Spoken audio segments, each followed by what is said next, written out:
Hey everyone, this is Tony from SOVHORROR.com and welcome to the SOV Horror Podcast. This time we have a really awesome guest, one of my favorite filmmakers, Mr. Hugh Gallagher is with us. But before we get to our interview with Hugh, I'm going to go ahead and throw out my plugs as I always do. And since we got Hugh on today, I definitely wanted to mention our first release, and actually probably one of my favorite releases, which is Metal Noir here on DVD. This is a jam-packed special features DVD.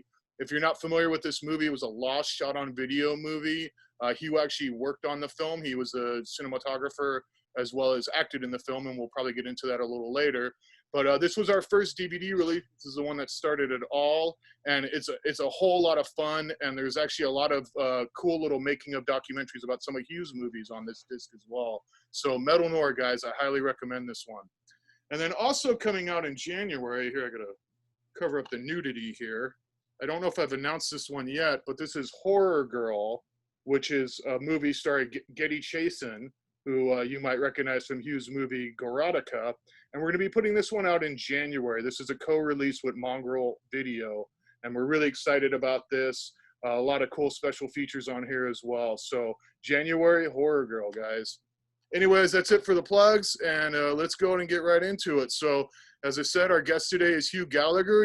He's probably best known for directing what most people refer to as the Gore trilogy, which would be Goregasm, Gorotica, and Gore Horror, as well as the publisher extraordinaire. I mean, gosh, so many different magazines. Most notable probably Draculina, but a whole bunch of other magazines like Scan, and I think Oriental Express was one of them, a whole bunch of stuff. So welcome, Hugh Gallagher. Thanks for coming on.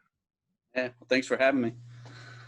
So you've done so many things, Hugh, and you know, it's kind of I'm not really sure where to start, honestly, because you've just done so much, and we only have so much time. But you know, one thing that I find really fascinating about your story is Draculina magazine and how you kind of started Draculina. So can you kind of tell our audience, who's maybe, if they're not familiar with the magazine, kind of what the magazine was and kind of what were the beginnings of the magazine? When I was a little kid, I drew Draculina, and I would like sell it in school and stuff like that. And it turned into a fanzine when I started selling it like through Comics Buyer's Guide, which is long gone now. And eventually I wanted to keep moving it up, and I started advertising the back of Fangoria and sold it there. And then I suddenly decided I wanted to make a magazine. So I just turned it into a full-size magazine. I had big ambitions. I was going to have a full-color cover and full-color centerfold, and I had set up the printer, but when I took it there, they told me it was pornography and they wouldn't publish it. They wouldn't print it.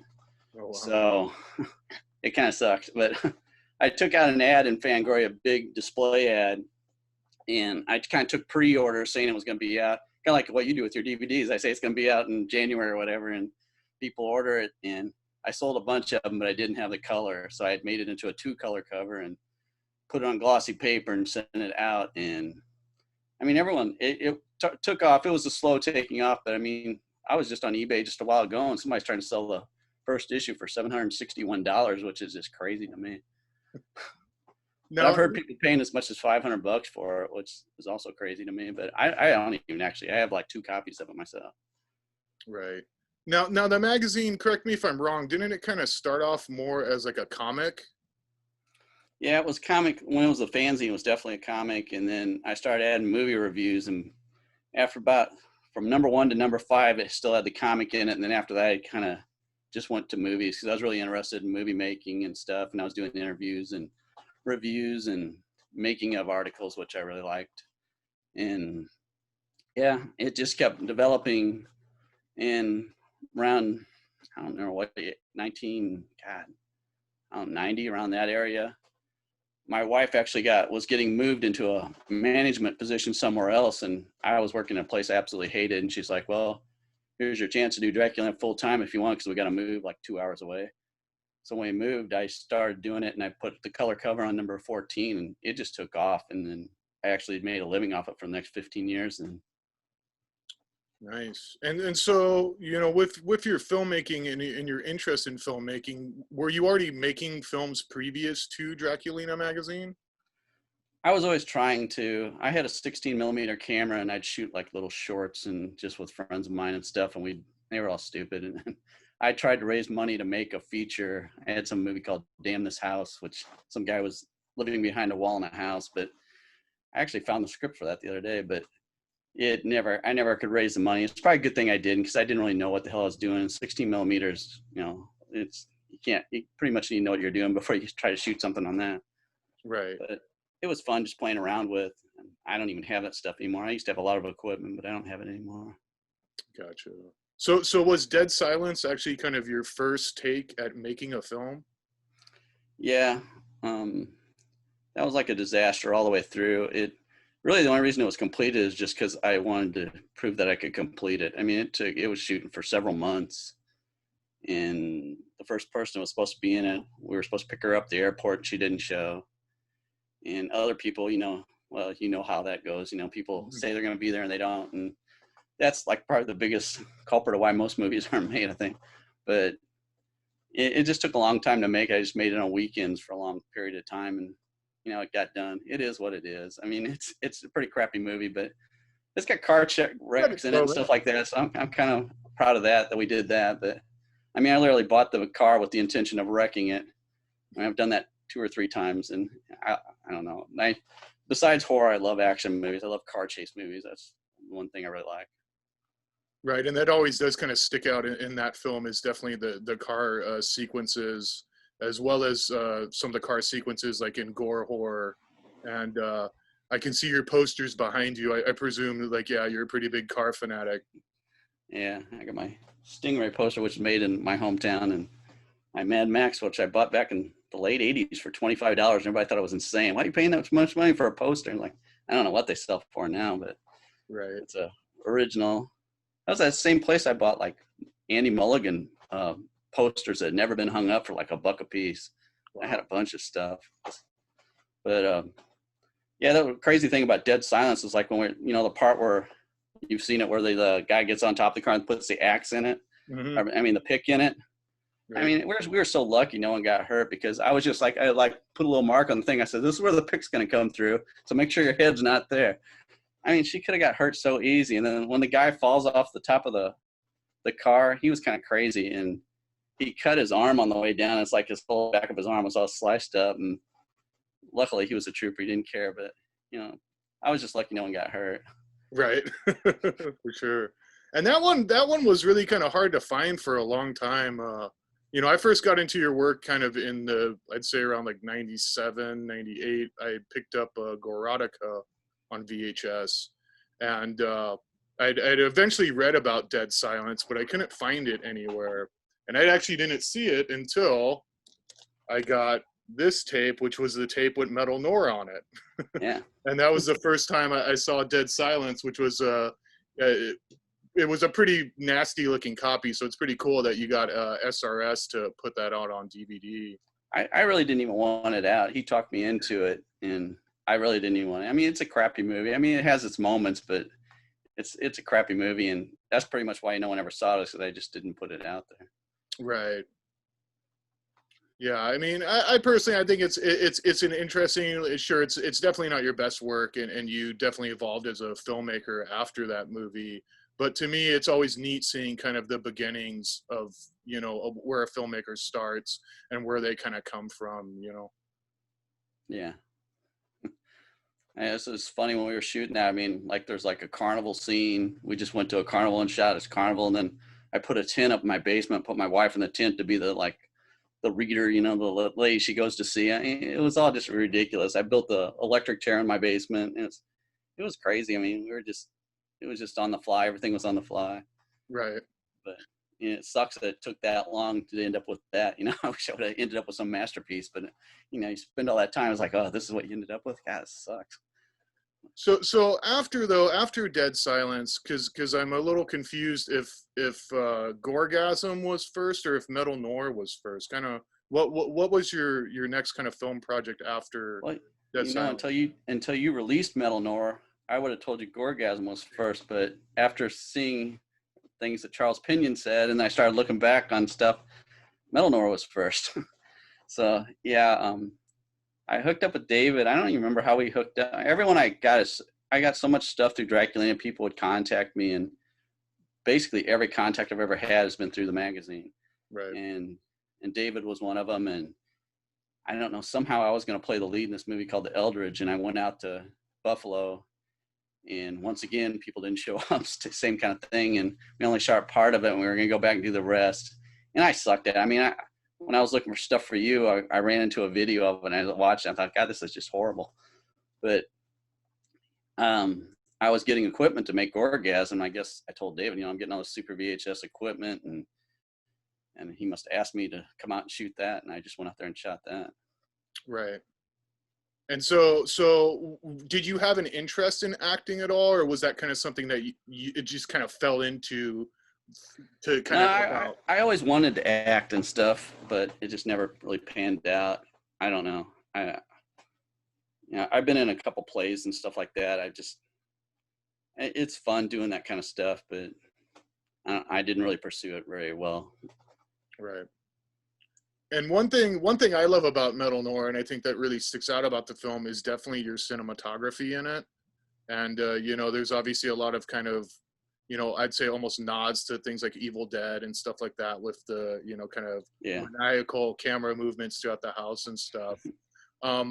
Being that this was kind of your first feature that you shot, were you kind of like, did you do any kind of like studying, or did you kind of do any kind of like, pre things in advance to shooting or storyboarding or anything like that? Not really. I mean, I know Evil Dead influenced me a lot because I really like that movie, but yeah, I don't know. It turned out really nice. I thought I was actually, when I found that, I don't know if you got that master I sent you. I don't know if you've been able to watch it yet, but man, it looks pretty good on that one. Yeah. And yeah, I was pretty happy with the way it looked. Like I griped to you about the editing. I think it could have been cut down big time, but it has a lot of great shots. I always tell David, I go, you're like the no budget David Lynch. It's just, to me, that's what it reminds me of, because he comes up with these stories that are just so involved, and I'm like, wow, I think they're too heavy in the dialogue sometimes, but he's got a lot of good ideas, and I liked a lot of the stuff that was in that. I mean, the special effects in that were pretty cool. Right. And I like that cross scene. That cross scene was really neat. Oh yeah, that scene's so cool. And Wild Bill had told me a story about, I guess, you guys kind of trekking up there and taking the cross with you and kind of freaking some people out. Do you remember anything about that? I remember that being really weird. I mean, we drug that up there. I mean, yeah, I can't remember a whole lot about that, but yeah, Wild Bill, he's a really nice guy. He was a lot of fun to be around. Right. And was that the first time you met Charles Pinion as well, or had you maybe spoken to him previously? Because I know he had done Twisted Issues, I think, before that. Yeah, I think I had written back and forth with him. That was probably the first time I actually met him in person. And once again, he's a really nice guy. He's really professional. And yeah, everybody on that set just got along really well, which I love. I love when, you make a movie and everyone just gets along. That's just awesome. I'd say the only thing that was out of sync in that was David's wife, which is his ex-wife now. She wasn't that great of an actress, but I mean, besides that, she was kind of bitching a lot. She'd be in the room bitching about stuff. I know we were doing something in one of the rooms that was going to give you blood on the floor, and she was bitching up a storm, and David and her were going back and forth, and I finally said, let's just shoot it. Just shoot it. And we just shot it. And it got blood on the floor, and she got pissed. I was always worried that was part of his divorce problems, but hopefully it wasn't. Hopefully it was something totally different. But he had a couple of kids, too, that were really nice. And I mean, she wasn't that bad, but she was the only one that was griping. And do you know anything? I've tried finding the actor who played Eric. I know he was a musician, and he actually put out a record. Do you have any memories of Scott from the shoot? I used some of his music, the sex toy song from In Gorgasm. I used some of his songs in Gorgasm. He was a super nice guy. Yeah, he was like, it was typical like 80s metal type, or not metal. It was like pop rock or whatever. Right. But yeah, when I re-edited Gorgasm, I was trying to find, good copies of that music. And I actually went on eBay, and I could only find it was a foreign release of his album, and it was going for like, hundreds of dollars. Wow. But I tried to track him down, and I could not find him, and I couldn't find anyone who knew anything about him or what happened to him. Yeah, last I saw he was playing and he did quite a few different bands. I've done a lot of research, trying to track him down myself. And his trail for me kind of ends like in the late 90s. He last I saw was just him playing in various bands and possibly producing. But yeah, I'd love to track him down as well as the lead actress. Gosh, I can't think of her name off the top of my head. I don't think it's a real name anyway, if I remember Yeah. correctly. Shelley something? Michelle King is what I think Michelle, she's credited as. yeah, For she some was reason, really I feel nice that too. wasn't her name though. Is that it? Do you recall anything like that? I feel David has called her by a different name. I can't really remember. Oh, yeah, I remember she was like everybody in that movie was really nice. I remember, in the sex scene when they were in bed, I don't know, we were shooting it and she came up to me and she goes, "He's really getting into this." Because it was obvious that Scott was getting into it, and I don't know. She seemed like she was happy about that though, but I don't know. Nice. But Cool. yeah, that went off really well. She was a nice person. I know her acting is, I don't even know if it was her acting. She's probably a good actress. That was a very heavy dialogue movie. I think that was what made it so difficult for her. Well, for sure. I mean, it's a very ambitious movie. There's so much going on, and like you said, very dialogue heavy in parts, and so many different locations. I mean, and all the different kind of set pieces. One of my favorites I got to mention is I love, because I know you edited the movie, and I love that juxtaposition of when they're making love, Laurel and her man, and then all of a sudden it pans down or pans up, and you see the Madleys making love. And Yeah. I mean, that definitely, was that kind of pre-planned, or is that kind of something that was probably just kind of thought up on the spot? I think David wrote it in the script. Okay. It was like he wrote something in the script about that. Yeah, I pretty much edited that on my own, but I probably followed his script. I'm pretty sure that was his idea. But the one thing I want to say is that basement, I mean, that wasn't made up at all. His basement looked like that. It was just spooky looking. I don't know what the hell was going on down there. I mean, that was his basement. We didn't do anything to it. It looked like that. I mean, the upstairs was fine, but I don't know what the hell was going on in that basement. Nice. So do you know what, during my research on the movie, I found at one point it was signed to a video company, and then I think in an issue or two later, Draculina, I read that video company folded and it wasn't going to happen. And so was there ever discussion of you putting it out under the Draculina Cine label or anything like that, or did it just kind of fall through the cracks? I guess it just fell through the cracks. I don't remember pushing very hard to take it over. I think he had some things going, but they just never panned out. He would like go from one place to another. I'm not really sure why it never got picked up. I mean, it was as good as anything else out at the time. So I don't know, but you picked it up. Yeah. And hey, it started a whole business for me, which is, really cool. And, personally, I love the movie, and I mean, I had to re-edit it from scratch pretty much, which was pretty difficult, using a work print and just the elements I could find in my bad VHS copy that I, had that dead silence. And I would have never found Metal Noir except for it's right before Dead Silence on this tape. And I got this tape from Jay Wolfel, and I was like, oh shit, Dead Silence, is that the Hugh Gallagher movie? And, I'm going to watch Dead Silence, and right before it's Metal Noir, and I'm like, well, what's this? I've never seen this before. And that's kind of how what are the other movies on there? Discovered it. I'm sorry, what? What are the other movies on there? It's actually it's a pretty cool tape. It's got Lady Terminator, Midnight Movie Massacre, Metal Noir, and Dead Silence. And this was a tape I guess Jay Wolfel had got from, I'm forgetting the gentleman's name, but he worked at one of those genre publications. I think it was Cinema Fantastique. I think he was like a writer there, a reviewer there. And him and Jay used to kind of trade tapes and stuff. And that's kind of how Jay ended up with it. And he wanted me to dub a movie off of it for him. And so that's how I ended up with it. And long story short, but, and you kind of hinted to it. So we're going and kind of let the cat out of the bag a little bit. We have discovered kind of the master tapes for it. So we are hoping to put out a Blu-ray, hopefully sometime next year if all goes well. And you know, so keep your eyes out for that. Pretty But in the good. It looked meantime, pretty good on my end. Did it yeah. look all right? Yeah, it looks good. There's still it's you know, there's gonna be some issues with the music and the audio. Not all that seemed finished when I watched it. So Yeah, I don't know what happened. There's a second audio track on there, but I don't know how to access it. I used to have this Panasonic mixer, two Panasonic Super VHS editors, and the controller in. J.R. Bookwalter somehow came up with a way where you could put this box on it and wire it in, and you could keep your soundtrack and switch to this other track and record music and shit. And wow. I would do that, and then you would put the switch in the middle, and it would play both of them at the same time.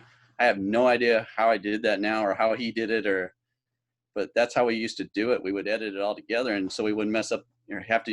You know, anytime you did VHS, you would have to do another dupe, and you'd lose the quality every time. So you tried to stay as close to the master as you could so you wouldn't lose quality. Right. And he came up with that little fix where you could record music and stuff on a second track, and it worked out really well. Yeah, it's kind of interesting because if the tape plays in mono, you hear one thing, but then if it switches to hi-fi, you hear something different. So it is kind of slightly split, and it's going to take some work on my end to kind of get it going. But I mean, I re-edited the movie from scratch once before. I'm up for the challenge, so I'm excited to get a real nice copy out for people to enjoy. So yeah, I think it's going to be a lot better looking copy, I think. For sure. And I know, like, so and actually this brings up kind of a great conversational piece is, you know, I remember when we first kind of talked about it, you were like, well, why are you keeping the same edit? You know, you kind of felt like maybe I should go in there and kind of fix it or, you know, cut out some of the more padding scenes. And I know that, didn't you did do some new re-editing on the Sub Rosa versions of your movies. Am I wrong or right? Well, there was a different company that was supposed to buy the movies, and they gave me money to re-edit Gorgasm. We were going to start with Gorgasm, work our way up.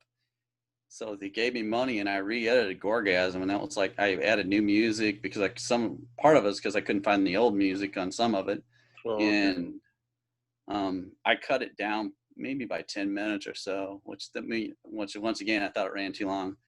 But and I got that done. I like the new edit better than the old one. But and then Sub Rosa came in because this other company just followed up. They were actually going to finance Gorgasm 2 also. And then I don't know what happened. They spent a shitload of money. I mean, just a bunch of money on posters and all kinds of crap. And then they just went under. And then Sub Rosa came in. I just sold them that one. I didn't bother re-editing the other two, which the only reason I would have re-edited the other two would just try to maybe get the picture quality a little better. And I've never understood why Gorotica looks so bad because it was shot on the same stuff as the other ones were, but it's really grainy looking. But it kind of adds to the movie because the movie's kind of a grainy movie. So for sure. And you know, Gorotica is specifically, I mean, that's definitely my favorite of your films. I mean, I kind of jump between Gorotica and Gore horror. I mean, I love them both, but Gorotica is just one of those movies. You know, one thing I love about your movies, and I think Gorotica is a great example, is it's a great story. You know, you have a really great story. You know, it's simplistic. There's not a lot of characters, but there's still a lot kind of going on. So, like, when you would go and make your films, like, how much time would you typically spend on your scripts? Because they do seem like they're very well thought out. I think about them for a long time. I mean, for months in advance before I ever actually write anything, I'll think about something. And I'll keep planning adding stuff in my head, and then I'll finally sit down and write it. I mean, Gorotica, the only reason I made that was because Necromantic came out, and everybody was going crazy about that. And I mean, it's a well-made movie, but I didn't like it because I thought, well, there's no story. I just didn't like it. I thought, man, I could make a better necrophilia movie, which is a really stupid thing to think, but I thought, and then I started because I liked that Love Me Deadly movie from the 70s. That was a really good movie. And I just came up with that idea. And honestly, I wrote it. It was Wake the Dead originally. It was called Wake the Dead. And it was sitting here after Gorgasm. It was sitting here when Michael McCarthy, you know, asked me if, you know, I wanted him to help make a movie. And I sent him that script. And I thought, well, this will be the last I hear from him. He actually came up with all these people that wanted to do it. So, right. Except for That's the other thing, in Gore horror, where the guy gets his dick cut off or bit off. He was the guy who was supposed to be the dead guy in Gorotica. Oh wow. Originally, he was the guy who was going to play the part, and he backed out like a week or so beforehand. Oh. Which I don't blame him. Mike got really pissed about it. He was super pissed. He wouldn't even talk to him for a long time. And then the other guy took over because his name was actually Rod. I don't know what name he went under, but he came up and he kept saying, we kept trying to talk him into it, and he's finally like, "Well, I'll do it, but you got to pay me." I'm like, "Oh, great, here we go." He's like, "I want $100." I'm like, "Okay, you're hired." So, and that's a hard, and he did a great job. It was really probably better the other guy dropped out, because I don't think he was kind of more fidgety and more, and I don't think he could have played it off like that Rod did. But Right. that's a hard. I mean, who wants to get naked 10 minutes and into the movie and be naked the rest of the movie? And I didn't think I was going to be able to find one to do that. And my whole reasoning, I don't know what people think about that. And you usually don't have naked guys in a movie throughout the whole thing. But my idea was like, well, she strips him down, has sex with him. Why would she put his clothes back on? It didn't make any sense to me. I think, why would he put his clothes back on? And I kept thinking, well, if no one's going to be naked, my next idea was I was going to have her dress him up as different things every time. He'd be like in a sailor suit one time and a clown outfit, and the next time, each time he got redressed, he would be dressed in some stupid outfit, which literally would have turned it into a comedy, I think. Then, but I'm just glad he did it the way he did, because I think it's definitely a weird movie. And I thought people would be more upset about the AIDS thing too, and no one really got that upset about it. I was surprised, because at that time it was a more touchy subject, I guess. But. Right. And like you kind of mentioned, I mean, like he's pretty much playing a dead guy the entire movie, and like he does a really good job. I mean, he seems very stiff. He seems very cold. I mean, like the makeup job that was done on him looks really good. And what was there, because he is dead the entire movie? Was there a lot of problems with like, oh shit, he's breathing in this take or anything? No, like he was that? like, it was just like when they pierced his nipple, which that wasn't my idea. That was his idea. Right. And he wanted to do a bunch more stuff, and I shut that down because he was wanting all this other stuff to happen. I'm like, he goes, "Well, at least get me the nipple piercing thing." I'm like, "Why do you want this, for one thing?" And I couldn't even watch it. I don't, I do all this horror stuff, but I hate real violence. I hate real gore or blood. It grosses me out. And so I set the camera up, and I said, "Okay, it's set perfectly." And then she did it. I walked out of the room. I didn't even watch it when they do. I didn't actually see it till I edited. So I'm surprised it was actually in there, because and it was pretty gross. And I guess it isn't really that gross, but the idea of pain. I don't like pain. So, but I mean, how can you play dead when someone's piercing your nipple? That's pretty good. That's pretty good action. Right. And then obviously, you also have Getty in there, Getty Chasen, who I know you kind of you hooked up with her through Donald Farmer, right? Yeah, I couldn't find anyone. Well, I use Donald a lot. I was always contacting Donald. I'd run ideas past him. I'd run, he sold Gorotica, maybe Gore horror too, to a couple foreign countries. I mean, he'd make up package deals, and he'd call me up and say, "Hey, I can get your movie in this, and you want the X amount of dollars or whatever," and we'd do it. But yeah, he was great about finding people. And I sent him that script, and I said, "Can you know anybody?" And he came up with her. And yeah, he was really good about finding people to be in stuff like that. I mean, he's still making stuff, so he's still good at it. Right. And so what was it like working with Getty? Once again, she's a really nice person. She's very professional. Yeah, I mean, she was really into the part, and she played it really well. Yeah, I don't know. We were at a Chicago Underground Film Festival, and I was there. I had a table there, and they were going to show Gorotica, and she came down. I think she was living in Chicago then, and we sat in the back of the theater to watch this movie. And I thought it was really funny, because she's like a really, kind of take charge person, and in control. And she was nervous as hell. She was like a little girl back there. I thought it was really funny. I thought, why are you nervous? But because I always feel weird when they're showing my movie. I'm like, oh great, here we go. But Gorodica's always showed pretty well. I mean, the first time we showed it was right after it was done. We showed this bar in Memphis. So I went back with the movie, and they showed on this big projection screen on the front of the bar, and it was literally packed. I mean, the place probably couldn't hold 150 people. I know there's at least that many or more in there. It was just packed wall to wall. and the TV went out, and they couldn't fix it. They asked me to go up and try to fix it. So I got fixed, and I couldn't get back. I was stuck in the front. And nothing's worse than watching your own movie in the very front row on the floor while everyone's behind you. I thought, man, these people hate this. They could just kill me right now. But it was weird. Is like when she got shot in the head, everybody cheered, and I kind of felt bad about that. I was like, wow, that was just kind of a weird reaction. But I don't know. It went over really well, though. Everyone liked it. And it was pretty good. Right. And the other lead was John Michael McCarthy, who's also a filmmaker in his own right. And I know you also worked on his movie, Damn's Elvis. And was Damn's Elvis, now, was that shot after Gorotica? Yeah. See, I get all these dates mixed up. I'm thinking it might have been shot after Gore Horror. Because I think we shot, that was the deal. He was going to do the work for me on Gore Horror, finding people and locations and stuff. And then I was going to shoot Damn's Elvis. So I think we shot Gore Horror first. I'm not positive. I'm pretty sure that was first. And it was a bad, I mean, Gore Horror was a bad shoot. And it might have been the other way around. I really can't remember. It was a long time ago. But Gore Horror was a bad shoot. I know no one was getting along on Gore Horror for some reason. I don't know why. And by the end of it, I was ready to leave. I mean, I was just so sick of it. That scene, we actually shot the final scene. That was the final scene we shot where the guy gets his legs cut off. Right. And we were out in this garage shooting that. And I was just ready to leave. I was just so pissed. I mean, there was so many things going on, things going wrong and stuff. I'm like, and luckily Robert Walters, the guy who was producing it, he financed half of it. He was standing there, and luckily he talked me. He's like, man, we just got to finish this, get this done. We got done like 4 a.m. I just got in my truck and just drove home.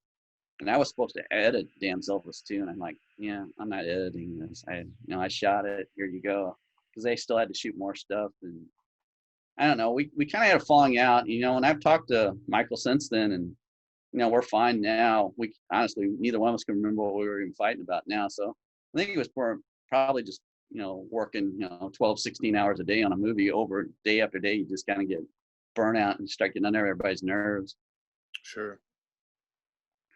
Good. Yeah, I mean, Michael's got a very big ego, so that was always a problem. But I like him. He's a really good artist, and he knows what he wants, and I like that. I like he knows what he wants all the time. He's stuck. I mean, if he's something he's very dedicated, and I'm actually surprised he hasn't gone farther than he has. He's Oops. Cutting out a little bit here, Hugh. Yeah. Oops. Okay. You're back. So, yeah, I mean, and you kind of jumped into Gore Horror as well. And, definitely the person who sticks out in that movie for sure is Audrey Street, who I presume that's definitely a pseudonym. Yeah. And I've heard you tell some stories about her, but I'd love for you to share some of that stuff with kind of our podcast audience here. Can you kind of tell us about that film and working with her? Well, I mean, I actually met her when we were showing Gorotica at that bar. Afterwards, people cleared out and they started dancing and stuff, and she was dancing out for some reason. I was really drunk too, though, but she was, I don't know, something about the way she dances. I mean, she's pretty good, and she came up and we started talking, and I said, what we were doing next, we're going to do Gore Horror, and she was really interested, and I thought, well, this ought to be great. And for some reason, I hired her then. I mean, we made the commitment then. But she's not a bad actress, but I've just always felt that she didn't have an idea what was acting and what was real, because it just got scary. Times she would like have knives and stuff. I was afraid she was going to hurt somebody.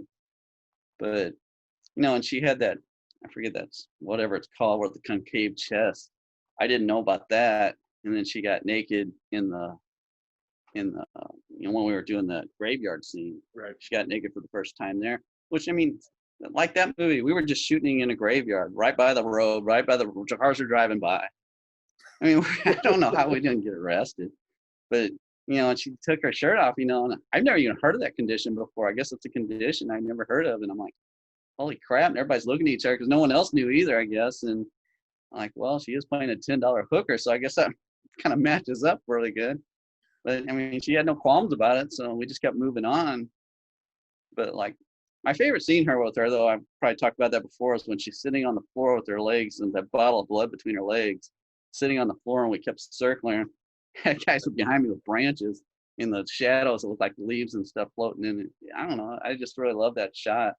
She was very, I don't know. I think she fit the part perfectly, really. I mean, I'm glad I ended up getting her but she was kind of scary. That lesbian scene when she had the knife, and I was really scared she was going to stab the other girl, so I got on her knees with the camera and having her stab towards the camera. I thought I was going to get it, but I don't know. I don't know if she's ever done anything else. Have you ever seen her in anything else? No, I haven't. I mean, her performance definitely sticks out in the film, though. And like you said, it's funny you mentioned that you kind of discovered her with her dancing, because that's another great scene in that movie is when she's kind of doing all the dancing, during the band sequence. Yeah, she's like a snake or something. Yeah. Yeah, and that's Michael and the band. That was their band. I think they're called the Third Graders or something. They wrote that song on that.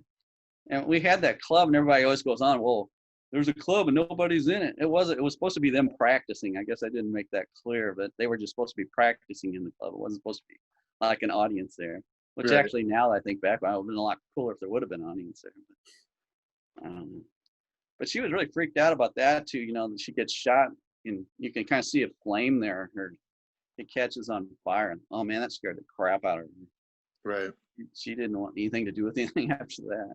That might have been the last night we were shooting. I'm not sure. It's probably close to it. No, we shot that might have been the last night we shot with her, I think.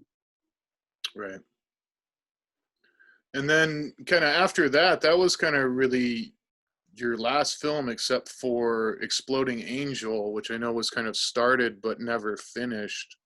And that sounds like I know you put out some of the footage recently online, and I checked that out, and it's kind of cool, to see Gunnar Hansen and all that. Kind of, how did that project kind of fall apart? Was it just, you kind of started it and the funding wasn't there, or just there was issues with the shoot?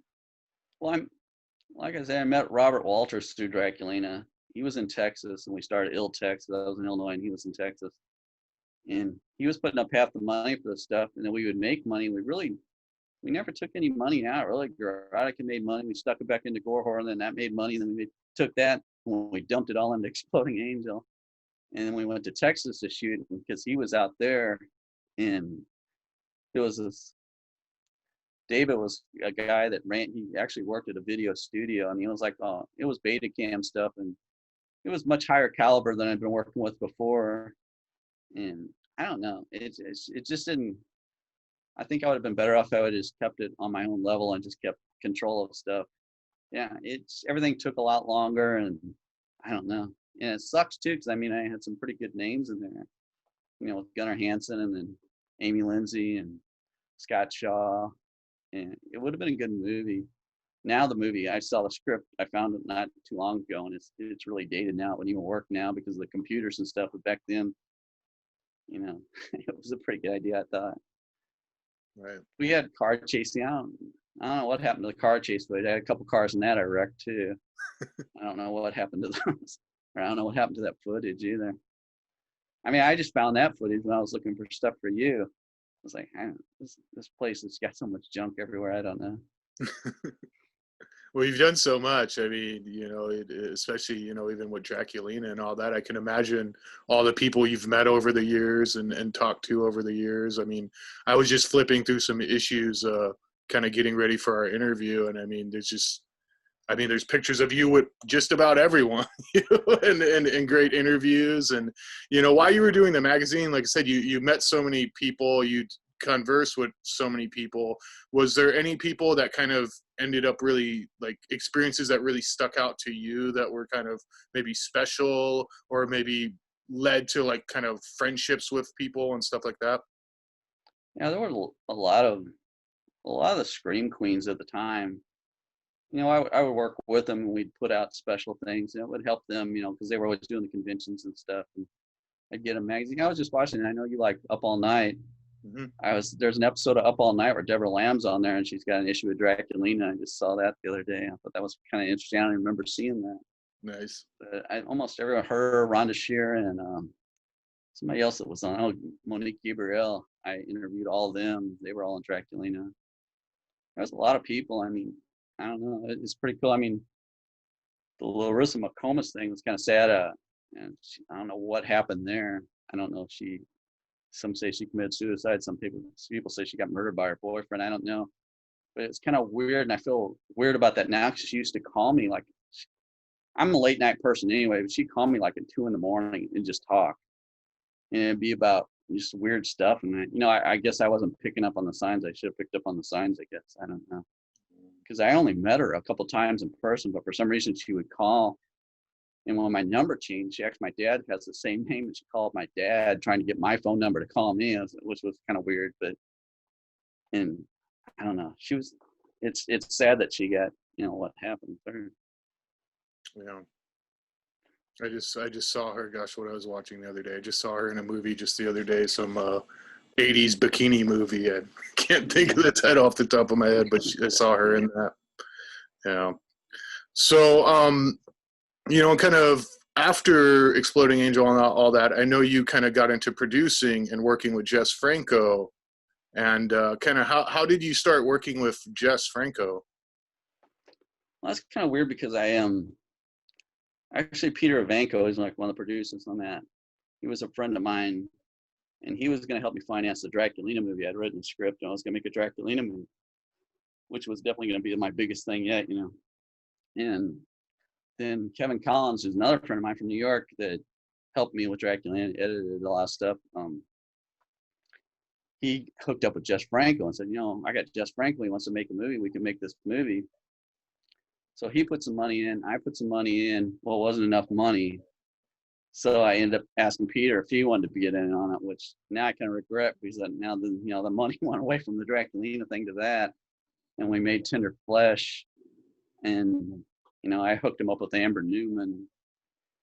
And I don't know, it just kind of snowballed from there, right. Which was weird. I mean, Jess was an interesting guy. I can remember one time we were in England and we were at this pub, and it was like a long table, a bunch of people eating and drinking and stuff. And he was having 3 conversations at once, one in English, one in Spanish, and one in German.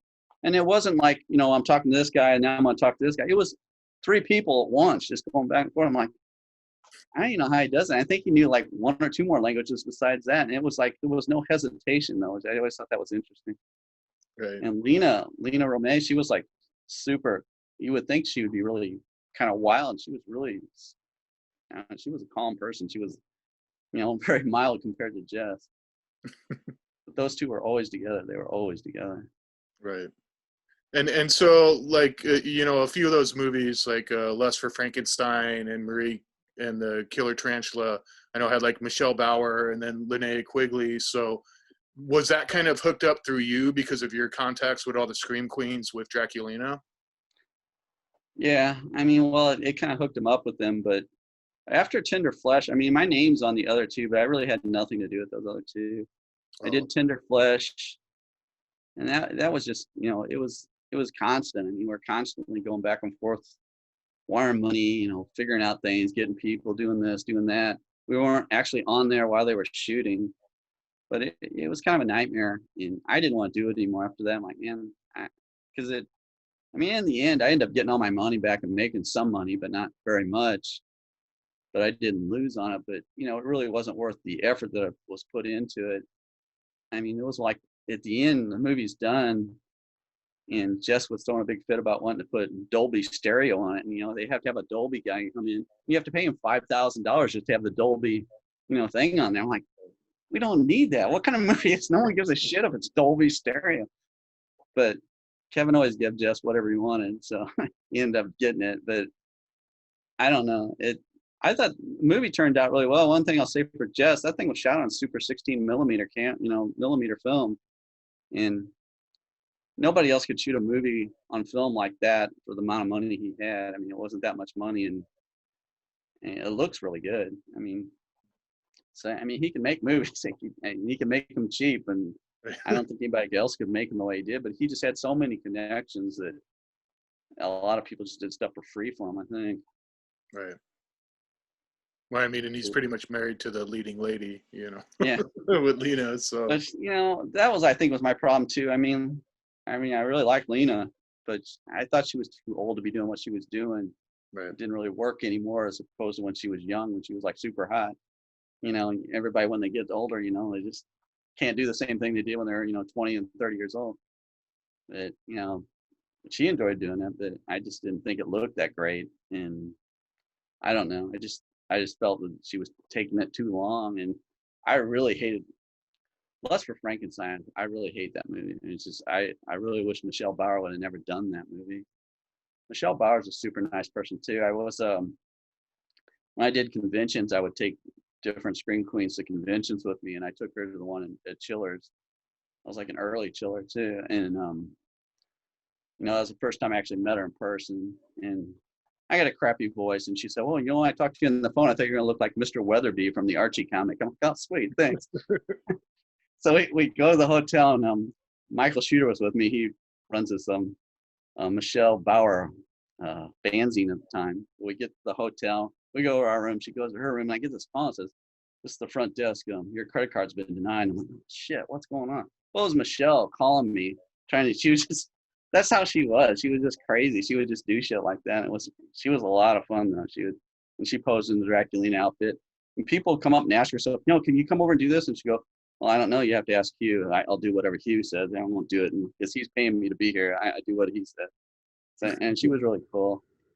I went with Deborah Lamb. She was really nice. I was with her in California. And Cynthia Rothrock. That was really neat. There was a lot of actresses I was around. It was pretty cool. Right. Now I guess their names don't mean as much, but back in the day, they were hot stuff. Those old guys, they do. Yeah. Yeah. And so you mentioned the Draculina movie, and was there ever, did you have a specific actress that you would have liked to have seen play that part? Not really. Suzette Schwent was the one Draculina Miles in number 28. She was super nice. She was hot. She was in Chicago, and she did conventions with me several times. It was funny. She came to me. Well, I live close to St. Louis. I'm in Illinois, but I'm closer to St. Louis, Missouri. And we did a comic convention there, and she came down. She put the outfit on. We went in there, and they weren't going to let us be in there because of her outfit. They wouldn't let us sit in the front. They're like, "Well, you can't sit here. We got kids coming in. We got and they were going to try to kick us out. I paid for the table. I understand." I was like, "Well, you can stay, but you got to take the table way in the back." So we go all the way in the back. What was so funny is the kids loved her. Little kids just absolutely loved her, and parents were taking their pictures of her with her, and it was just funny because there's no one that met Suzette that didn't love her. She was a super, super sweet person, super upbeat. Everything was positive. It was nice being around her. Me and my wife were around. We took her out to eat the night before, and it was weird. She's like, "Oh, can we go to a strip club?" I'm like, "What kind of request is that?" I've never taken my wife to a strip club before. We ended up going to a strip club that night, and it was really weird. She got on stage, and of course, she became friends with every one of the strippers there. It was weird, but she's like everywhere she goes. She could go into with a bunch of nuns, and they'd all love her when she left. She was just that kind of person. Right. And another thing I definitely wanted to ask you about was the Draculina Cine kind of mail order label. And I know a lot of people like Joe Sherlock and Damon Foster and various people had their movies kind of distributed early on by that label. How did that exactly work out? Did they send you the tapes, or did you guys mass produce the tapes for sale? How did that work out? Yeah, I was actually just me. Not that many people bought them. Most of them were shorts, and Right. I actually had a setup. I had a Super VHS, and then I had an amplifier, and I had 5 VHS tape players stacked up, and I'd run my own copies all the time, and we just made them as we sold them. Gotcha. Because I didn't really ever mass produce stuff. I did Gorgasm. I mass produced that, but in Gorgasm, there were a couple distributors that wanted it, but I could tell I was never going to get any money, so it didn't really. I thought it was just I never was one person that just was anxious to see, oh, I want to see my movie on a, in a video store. It wasn't that important to me. So, Right. so I'm glad I saved it for myself and just did it myself, because I ended up doing a lot better with it on my own. Right. But yeah, those movies, like all those things. I mean, like with Damon, I mean, when I was doing Draculina, when it took off, I started looking for other publications, because I thought, well, I should start doing other magazines. So I just started looking at stuff that I liked, and Oriental Cinema was something I liked. And he actually approached me because he was about ready to quit. He says, I can't do this anymore because I'm running out of money. And he was actually doing it at his office at a Xerox machine. And I mean, he was just doing it right there. And I finally said, well, I'll lay it out, give you a percentage of it, and I'll distribute it. And the thing sold great. I mean, we both made a lot of money on it. The magazine She was one I really liked. And Cameron was out of Canada. It took me months to talk him into that, and that went really well too. And there were a lot of publications. I did the Best of Splatter Times and Killing Moon. And then I did my own pinup, which I was trying to be, I guess, Hugh Gallagher, Hugh Hefner kind of thing, where I was doing. And I had guys doing photography and all kinds of shit. And that one it did okay, but it never did great. And Sirens of Cinema was my chance to try to go mainstream, and that did not fly at all. I mean, it did okay, but it definitely was no money maker. I think if I went back now, I would have just put all my focus on Draculina only. It was really the mail order business that kept me going, because I was selling, I mean, I don't know if you've seen any of those later catalogs, but I mean, I had like 50 or 60 pages of movies and magazines and books and all kinds of stuff. Right. But, that was before the internet, where you can buy anything anywhere now. Back then, it was pretty much me. Right. Well, what's crazy now is a lot of that stuff you see, in the Draculinas and the other magazines, you see them at the price tags of $10, or, maybe some of the pricier ones are like $30 for the time. But it's like a lot of that stuff now sells for $300, $400, $500. Yeah. It's absolutely insane. Yeah. I mean, even especially your films, your movies, especially. I know, like Gorotica, Gore. I mean, I'm very lucky. I still have, my old copies, but I know these are like worth a ton of money now. It's very crazy. What's really sad is that I had the storage building full of shit, and it was like, I mean, it was like the size of a 2-car garage. It was just packed to the ceiling with stuff. And I finally had to like start getting rid of crap. So I was getting rid of stuff, and somehow the boxes of all those DVD, not DVD, the VHS covers, I probably had, I don't know, 2 or 3 boxes of each movie, and just not folded. Right. They got thrown away somehow. They're all gone, which really sucks, because I could have been still making VHS copies, but I'm not going to go remake those covers, which I really didn't like the Gorotica cover. That one turned out kind of crappy. J.R. Bookwalter was the one that you would send him the stuff, and he would get them made somewhere. He got them done really cheap. I don't know where, but he would get the boxes made for you. Right. And so yeah, you kind of mentioned JR a few times, and kind of how he helped you out with things. And I know he was kind of, in the early days working with like Dave Dakota and Cinema Home Video and all of that. So JR kind of also helped you out kind of in your early days of kind of getting your movies out there and producing covers and stuff. Yeah, he was a good guy to go to for covers, and he was actually told me where to get them duplicated at. He found a really inexpensive place to get them duplicated. Yeah, I mean, I don't know if it was different then, or if it's just everything's changed with the internet and stuff. But back then, it would be like a core of people that you would just, oh, I need this. You'd talk to this guy. How do you do this? Or how do you do that? And they would tell you. And they say, oh, when I did this, I did that. And I was like, everybody was kind of working together.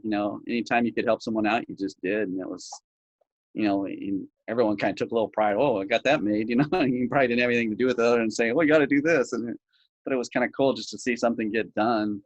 Because, making movies, I think it's easier now probably. Well, it's still got its, difficulties, but it's, I don't know, to start a movie, write it, and then make it, and then get it completely done. That's a job. Even if it's a shitty movie, it's still a job. I mean, it's a freaking job.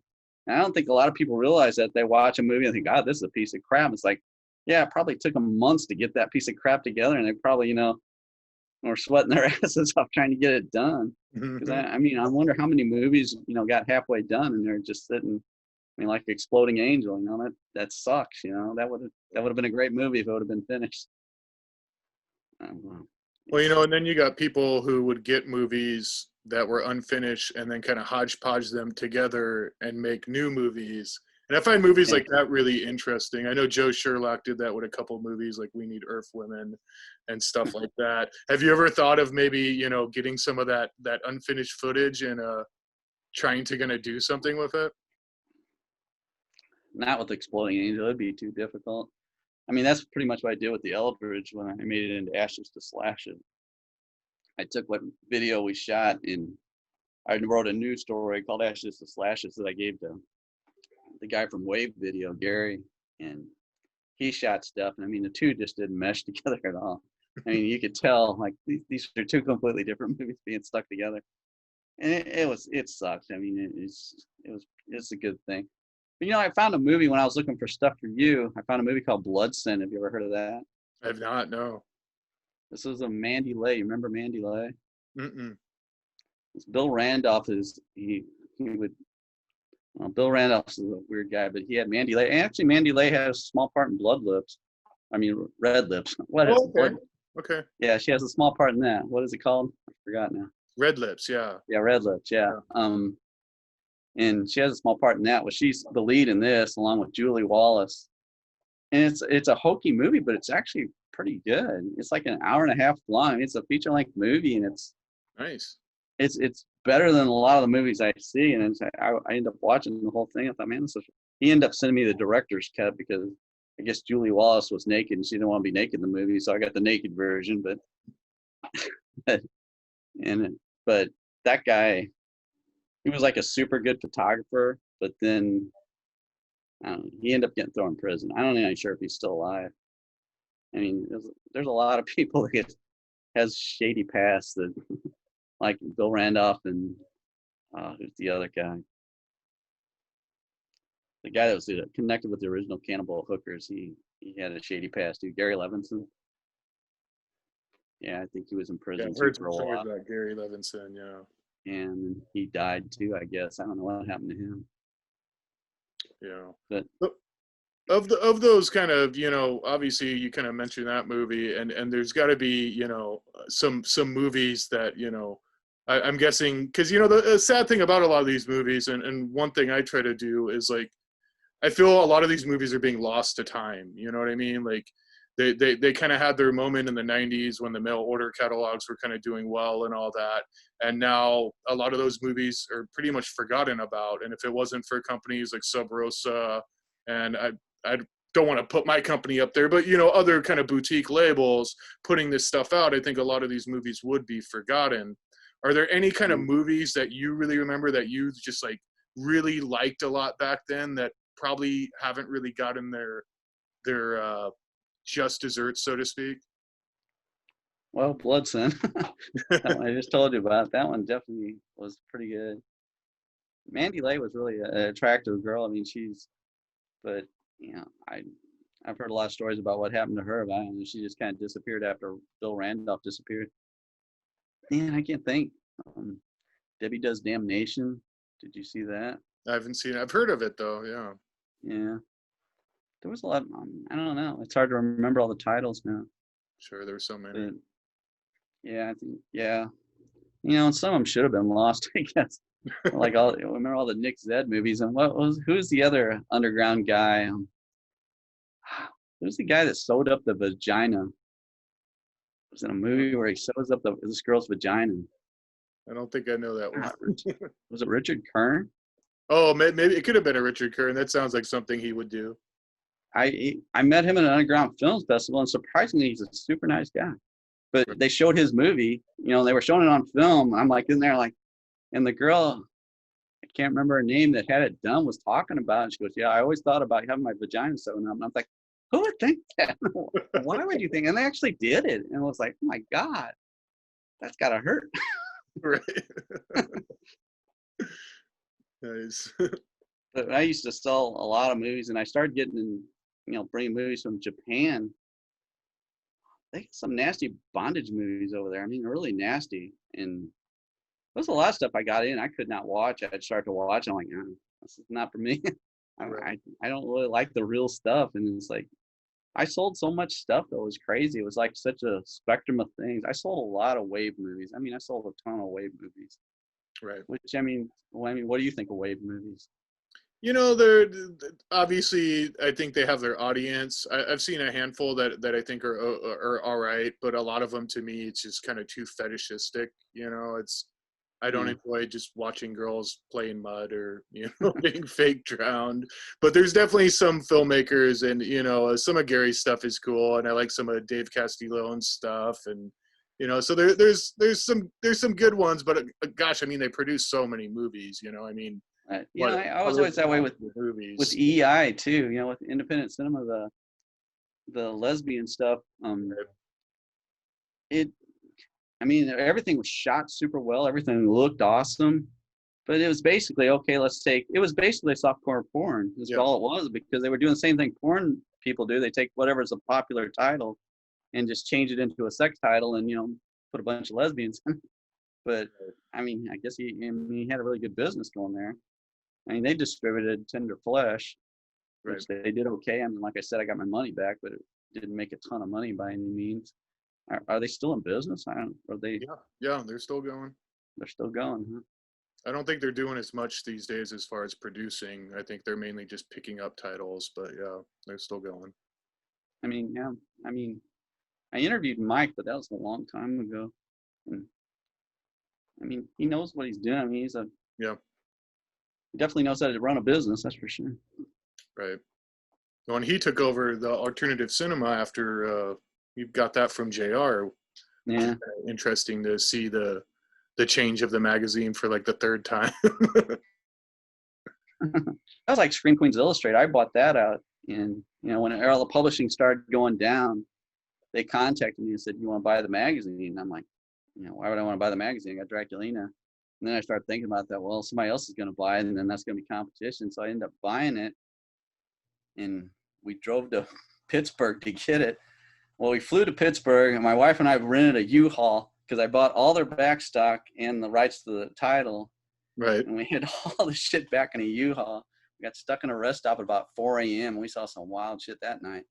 And then we finally got home, and I put the first issue, and I kind of turned it into the Focus magazine I used to have, where I just focused on one person. Right. And Michael Schutter, a friend of mine, had all these photos of Michelle Bauer that were nude photos that had never been published. And I used that in the first issue, and that first issue paid for everything. I mean, paid for me buying the magazine, everything. It was like, and it sold out instantly. So I actually like the new Scream Queens Illustrated that I did. I didn't really care for the old one, but the new one I thought was pretty good. So I around, did like do 5 you issues. know about what issue you kind of took over the publication of that one? With Scream Queens, it was issue 24. Okay. Yeah, it was like, that was the Michelle Bauer one. Then the next one, I know I did a Larissa McComas one. I can't remember all of them. Darian Kane. I think Misty Monday. Most of them sold out. It was a pretty nice looking magazine. Right. Yeah, one thing I loved about kind of Scream Queens Illustrated is it was kind of like the Playboy of kind of horror magazines. I mean, Draculina also had like centerfolds and stuff, but Scream Queens magazine was pretty much like just naked girls, naked girls, naked girls. Yeah. That's why I changed it. I didn't want it to look like Draculina either, so that's why I changed it kind of into focusing on one person. Right. But there was one funny story I wanted to tell you about. When I was in Spain with the Jess Franco thing. Amber Newman, you know who Amber Newman? Yep. And I don't know what all she went on to after that. I know she did all those 2 next movies of Jess Franco's, but I'm not sure what she did after that. Yeah, I don't know. We were there for some film. I guess they were showing the film there or something, and they had some big table where they were showing, where they were going to do conversation. I was up there with Jess Franco, Lena Romay, Kevin Collins, Amber Newman. I'm not a public speaker. I'm a horrible speaker. And, you know, they asked me like 5 questions. I'm stumbling around. You know, I'm not answering anything right. And but that whole time, Amber, she's I don't know, for some reason she wasn't into him. We're coming back to the hotel. And she was with her mom too. Her mom came also. She She goes, we got to do something. Man, I can't stand it. She goes, I heard they have gambling here. You like to gamble? I like to play blackjack. So she's like, oh, we should go gambling tonight. So I'm thinking, okay, cool. I'll go gambling. I don't know. Off and on all day, she'd say, oh, we're going to go gambling tonight, right? I said, yeah, sure.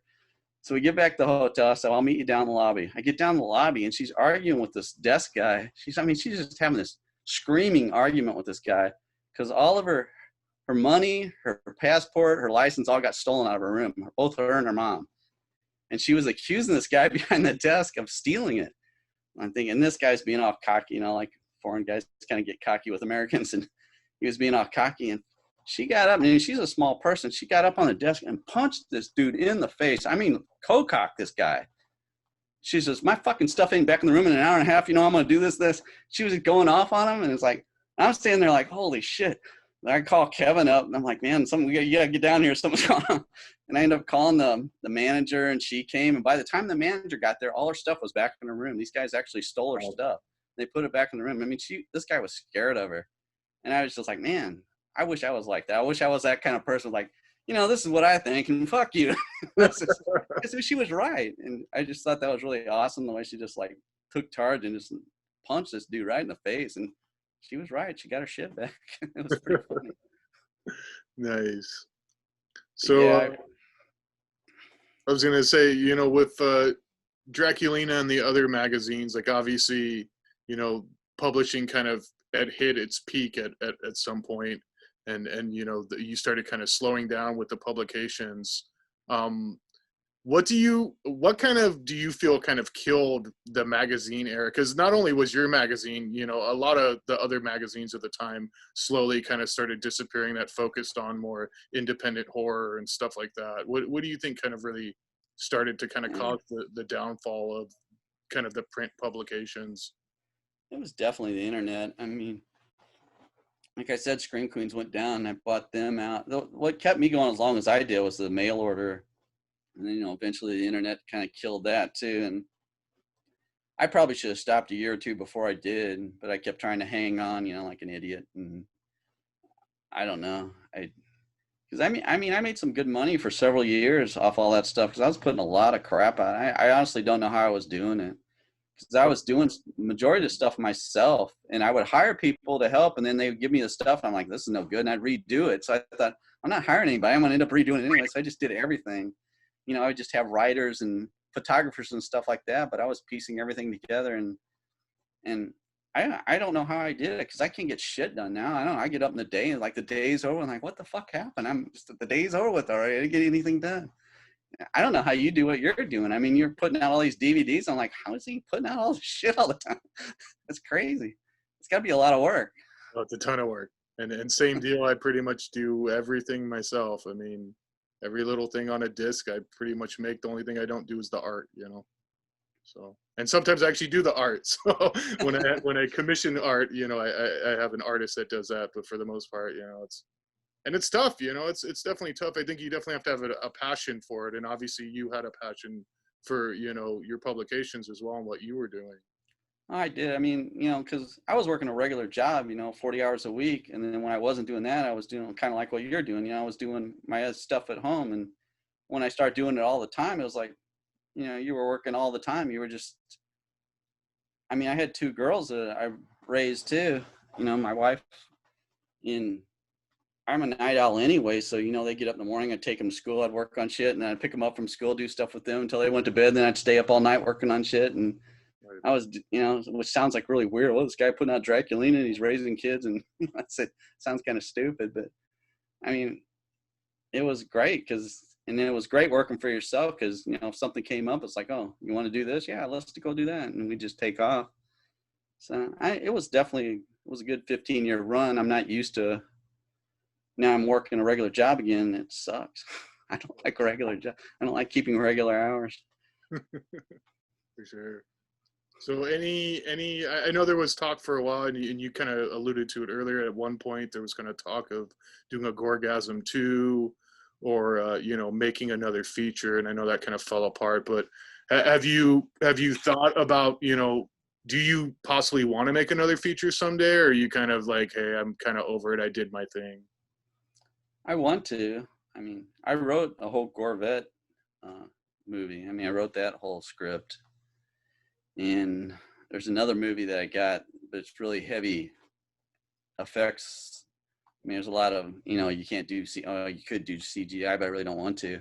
Right. I mean, it's really like a lot of effects in it, so I'm not sure how hard that would be. I have so many movie ideas. It's crazy. I mean, like I keep digging through stuff, and I find these just folders full of scripts that I wrote, and I forgot all about them. Like, holy crap, I forgot about this story. I'm glad I wrote them down because I probably would have forgotten about them completely, but there's so many, and I'm not running across. I ran across a couple that were crap, but most of them are like, oh, these are good ideas. I could really expand on this, but like I said, it's really hard to make a movie, and finding the people that are dedicated, they're really going to show up and not just, oh, that's great, let's make a movie, and then they get there and they find out, wow, this is actually work. I don't want to do this. Right. Like, that always happens. It's like, well, what am I waiting for? Let's just shoot this and get it. It takes a while to set stuff up. Plan it out. I don't know. I have the same deal. I've started so many projects. You'll find someone new who's really excited about working with you and what you're doing, and then you get them on set, and there's a lot of waiting around. There's a lot of, what it's like on set, yeah. And they don't come back the second day, and then your project's tanked. Yeah, that's really hard. Like with Gorgasm, that's happened on Dead Silence. Like people kept dropping out. That's why when Gorgasm, I brought her in from New York, and I brought Rick in from Pennsylvania, and they were in the hotel. They couldn't go anywhere. I was like, you can't do anything unless I take you there. So they were kind of my, I had them captured. But Gorgasm was a great movie though. Because everybody on there got along, and it was just so much fun. We were just laughing the whole time. We were just having a good time. And that movie's not as good. I think I was trying to go for more of a commercial angle, I guess, but I don't know. And that's why I planned Gorgasm 2, and they were going to finance that. I had Gabriella was coming back. Rick was coming back. Flint, who unfortunately just died last year now, he was going to come back. And it was going to be great. I had this whole new story written up, and it was going to be awesome. It was a totally different angle, and it was going to be more gore. It would actually live up to the Gore title instead of like the first time. It was going to actually live up to the Gore title. Yeah, I love Gorgasm. That was a lot of fun. And I listened to that interview that you did with Gabriella, and you guys were kind of talked about, the sequel that you were hopefully planning. And it's definitely a bummer that never happened. Yeah. I don't know. Maybe eventually some of the shit will start happening. I don't know. Well, there's things like crowdfunding and all that these days, you never know. Have you ever considered trying to do anything like that to maybe produce something? I started to once, and then I pulled it down. I don't know. I'm not a really social network type person. I'm on there some, but I'm not. You're on there all the time. I see you there all the time. Right, you gotta be. I know you do, and that's just. I'm not that kind of person really. But I can do it, but it's not really something I like doing. I don't know. I'm definitely old school. I like the old way of doing things, but that's all dead and gone. So for sure. I don't know if I'll just have to come up with something I think that it can actually be shot and try to see what happens. I don't know. Right. Yeah, I kind of, my people have asked me like, well, why don't you crowdfund, because everything I've done, I self-finance myself. And, it's like, I don't want to be beholden to other people. And I don't know if it's kind of the same with you when you produce some of your stuff is like, I presume like when you had partners with stuff that at times you're beholden to other people because they want to have their say in what's going on with the project and all of this. And I really wasn't that bad because with Gorgasm, Flint Mitchell put up half the money, and Flint, we just got along really well. And we just, he was the publisher in the movie. Right.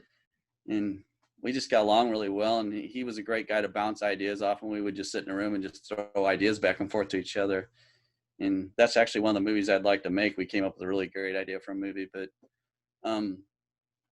and same with Robert Walters. He didn't really give a shit about money. He put money into the movie because he wanted the movie to be made, and afterwards I actually never took any money. We just kept putting the money back into the next movie. We never, I was living off Draculina. I really wasn't living off the money from the movies because we were just trying to, each time we'd like, okay, we're going to make a better movie this time, and then make another better movie the next time. And so I don't know where we were going to end up at, but obviously we didn't end up anywhere. We just ended up halfway through the last movie and that was it. But I don't know. Robert's a really nice guy though, and he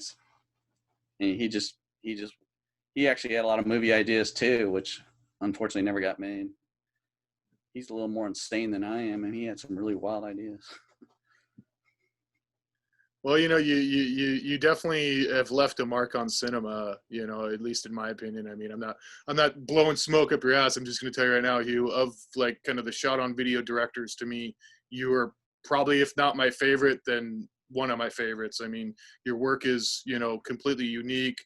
Like I said, one thing that I really love about it is the story aspects. They always have a good story.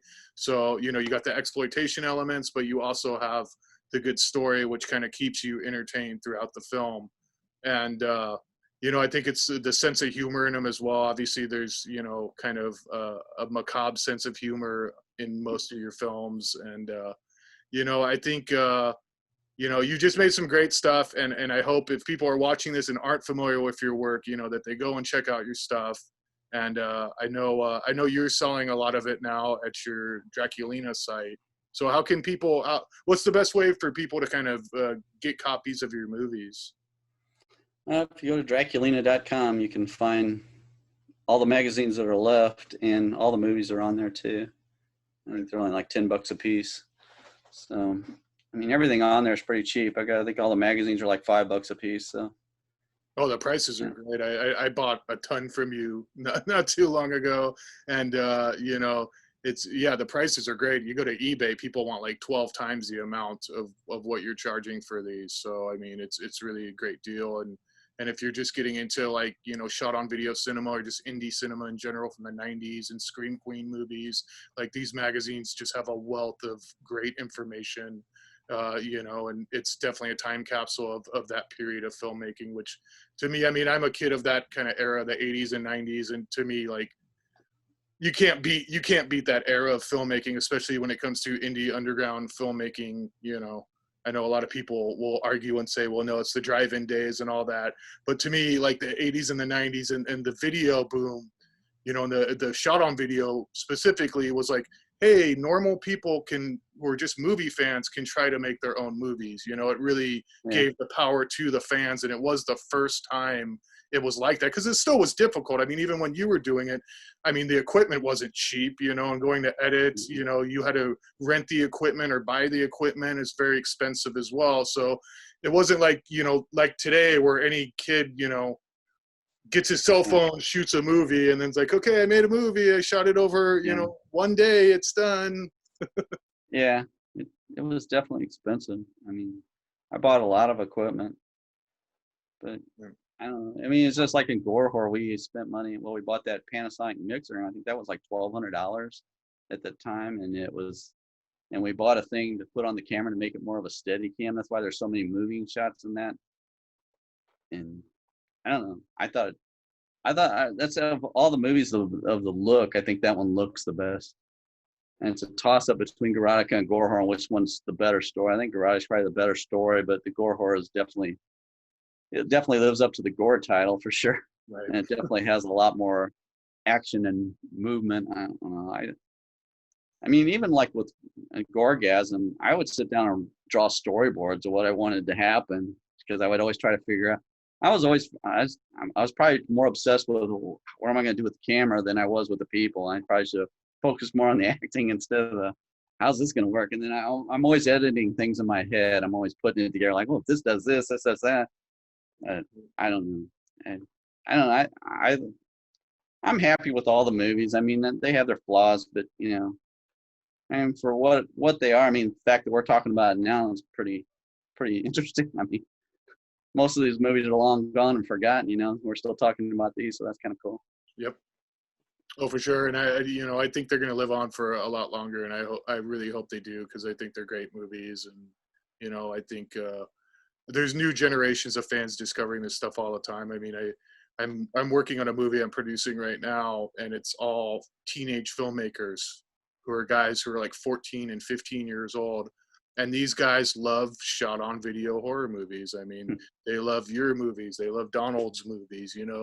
There's a whole new generation discovering these movies. And, I think they're going to be like the cockroaches, you know, in the nuclear Armageddon, where these movies just aren't going to go away, you know, because they have legs. They're good movies ultimately, and they're good stories. And I think, you know, they deliver on, you know, the blood, the sex, the violence, you know, the craziness, and so I think they'll definitely live on for years to come. At least I hope so. Yeah. Well, yeah. I guess that's what I want to be known for. I don't know. Cool. I got nothing else, so I guess that's my call there. So. Well, it's been awesome chatting with you, Hugh. I mean, I could probably talk your ear off for another 3 hours, but I should probably keep this not too long.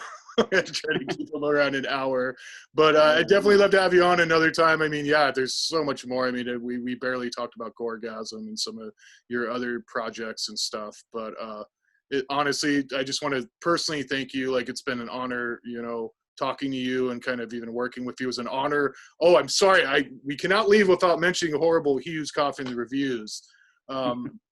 I got to bring that up because I absolutely love the show, and not just because you covered my movie, but it's a really fun show, and you obviously put so much work into it. I mean, it's like a full on, you know.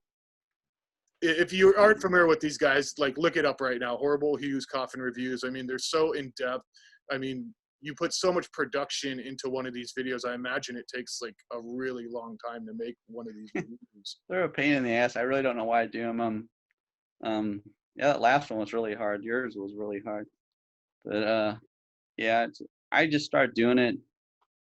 I was with my wife, and I'm like, you know, I got to do something. I'm thinking about doing movie reviews in a coffin. It's just like, what is wrong with you? It's like, I got to do something because I get all, you know, you got to do something creative, you know. It's like, it drives you nuts. And what's so funny is, like, I was actually in a Home Depot buying the wood to build that coffin. And I ran into somebody I know, and they said, "What are you doing?" I said, "Well, I'm buying wood to build a coffin." They're like, "Oh, really? That's cool." You know what? And then they just start talking about something else. Like, I've jaded people so much. I can say I'm building a coffin. I'm like, yeah, you're probably building a coffin. You're gonna kill somebody or something. I don't know. They don't even think anything of it, you know. It's like, but yeah, my friend Eric came over and we built that whole set, and it turned out pretty good. And it's a lot of fun. I don't know when I'm gonna do another one because, like I said, they are a lot of work. And Right. there's a couple other Draculina ideas I have that I'm going to try to put on video for the Draculina YouTube channel.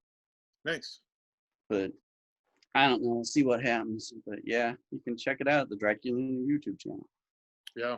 No, they're really fun, and I mean, I just gotta ask though, like, how long would a typical one of those take? Like, it almost seems like you got to at least put like almost a month's worth of work into it, as far as like scripting and, you know, doing all the different bits and all the. I sit there and I'll write the whole thing, and then I'll figure out all the props I need. Then I'll buy all that stuff, and then actually I'll shoot it all in one day. But I have everything figured out and ready to go before I shoot it. But yeah, it's a pain, but yeah, I like the drive-in sequence in the last one. That was kind of fun. So funny. So do you have anyone kind of help you out with those, like help you shoot those? Because obviously you're acting in them, so you're on screen. Yeah. So Yeah, sometimes I do, sometimes I don't. It just depends right. on what's going on. You know, I try to do things now where I'm not relying on anyone because, you know, like you said, people don't show or people whatever. So I try to figure out things myself. I mean, there's obviously no camera movements or anything in this. I'm just a lot of split screen stuff. Right. So is that your hand then, doing the hand stuff? Yeah, it actually is. Nice. I'll shoot one scene with all just the hand stuff, and I'll go shoot the other scene with just me. And very cool. And then I shot me as the headless guy too. That was actually me too. So I'm in that one thing 3 times at the same time. So yeah, I don't know. It's stupid. I mean, I'll do them too, like 2 or 3 in the morning too. So yeah, it's crazy. Nice. I really don't know why I do it. It's not going over that great, so I'm not sure how long I'll keep continuing it, but I do it more for me than anything else. Well, and I think that's what matters. I think, you know, when you're a creative person, you know, it's like you said, you need to kind of create or you kind of go nuts, you know.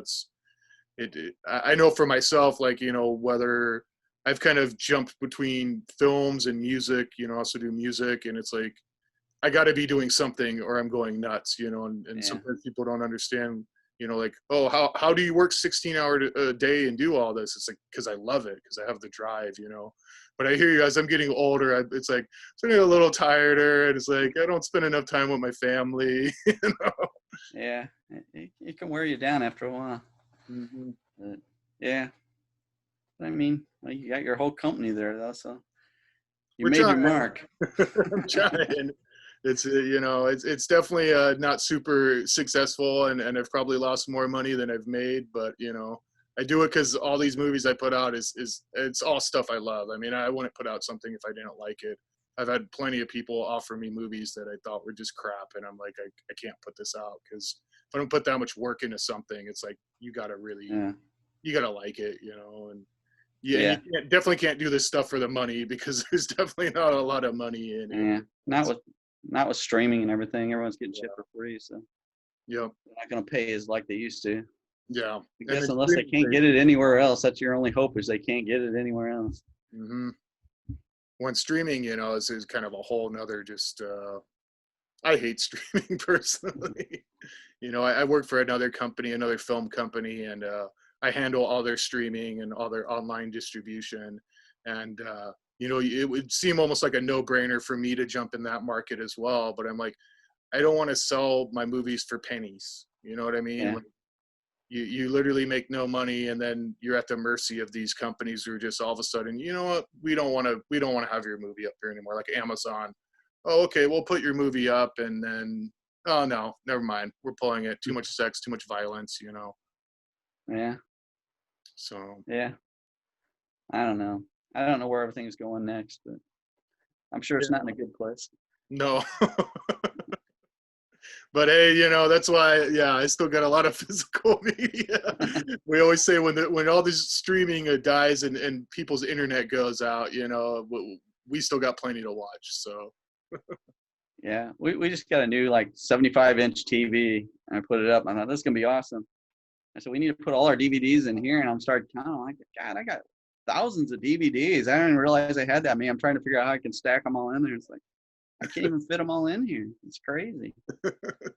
right. I just keep buying them. I don't know why.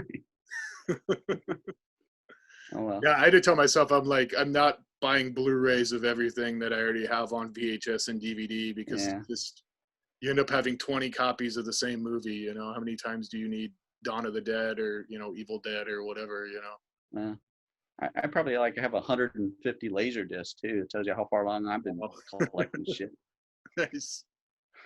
But I will say this, that I definitely have multiple copies of all of your movies, Hugh. Wow. You know, I got to have all these on every format, but I don't think you're getting anything extra on that Blu-ray of Gorotica. It probably looks exactly the same. yeah. But anyways, yeah, it's been awesome rapping with you, Hugh, and definitely people, Draculina.com is the website, right? Yeah. So yeah, go to Draculina.com, buy some magazines, buy some DVDs, you know, check out the Horrible Hugh's Coffin reviews, and yeah, open your mind, check out some new stuff. If you're not familiar with it, I guarantee you're going to find something you love over at Draculina.com. So, and thanks so much, Hugh. I super appreciate you coming on and talking to me, and I appreciate all your help. I mean, you've helped me out with a lot of things, you know, over the years, and I really appreciate all the help and stuff like that. And you know, I'm really excited about our Metal Noir reunion. We're gonna try to get going on in the near future here, so stay tuned for that, you guys. Okay. Awesome. All right. Well, thanks. Thanks, Hugh, and we'll talk to you later, buddy. You have a good one, man. All right. You too. Bye. Bye bye.